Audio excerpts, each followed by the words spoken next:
Let's move on now. Despite the UK government's plan to deport illegal migrants to Rwanda, the number of people crossing the English Channel to make their way to Britain has not dropped. This is almost 1,300 migrants crossed the English Channel in small boats on Monday, setting a new record for crossings in a single-day period. According to the UK's Ministry of Defence, nearly 1,300 migrants had made the crossing in 27 boats, topping the previous high of some 1,200 people that was recorded last November. It is the highest daily total since current records began in 2018. So far this month, more than 6,000 migrants have made the crossing compared to some 3,600 people in July. In 2021, more than 28,500 people entered the UK in small boats, with the highest number from Iran, followed by Iraq, Eritrea and Syria. So far this year, more than 22,000 migrants have come to the UK, with government officials warning that the number can touch 60,000 by the end of this year.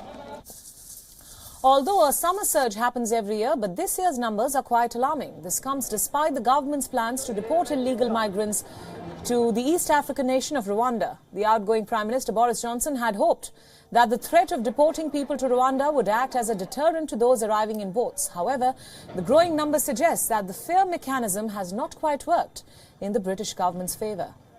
Under the controversial Rwanda policy struck in April this year, Britain said that it will send thousands of migrants to the East African country to ease pressure on the UK. Despite these efforts, the plan has not been implemented yet due to massive resistance from rights groups who have called the plan unethical. The migrant crisis has caused a significant political headache for the UK government, which had promised tighter border controls in its Brexit deal. It has also heightened tensions between London and Paris, with the UK government accusing France of not doing enough to stop the illegal crossings. And for more details, joining us now is our correspondent Alex Izat. She joins us live from London. Alex, thanks for joining us. So what explains this sudden surge in migrant crossings? Well, as you said there, we're always expecting this surge to come across the summer. It's because the weather is good and the sea is calm. But I think they weren't expecting as many people as actually occurred. We've had nearly double the amount come over this month compared to last month, about 6,000 people.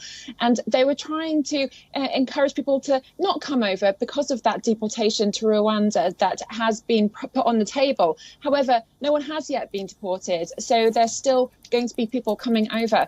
At the moment, Boris had plans. He said before he left that he was going to get the Navy involved and to try and make the route a bit unviable. However, he left and that hadn't been put in place. Rishi Sunak said again in the hustings yesterday in Birmingham, he said that he'll do whatever it takes to help control our borders. Absolutely, Alex. But what steps is the government taking right now? The UK is also blaming France for the surge. Well, there's a lot of tension between France and the UK, which has been ongoing for years now. So the UK government is trying to put that Rwanda deportation plan in place. It came about in April and hasn't actually had any kind of forward momentum. And that's because a lot of people are saying that it's unethical and that it goes against human rights. So they tried to deport a few people back in July, but then that wasn't followed through. And in September, there's going to be a legal hearing at the High Court to see if this plan can actually happen. Both Liz Truss and Rishi Sunak have said that whether they get into that Prime Minister seat, they are going to push forward for this deportation plan.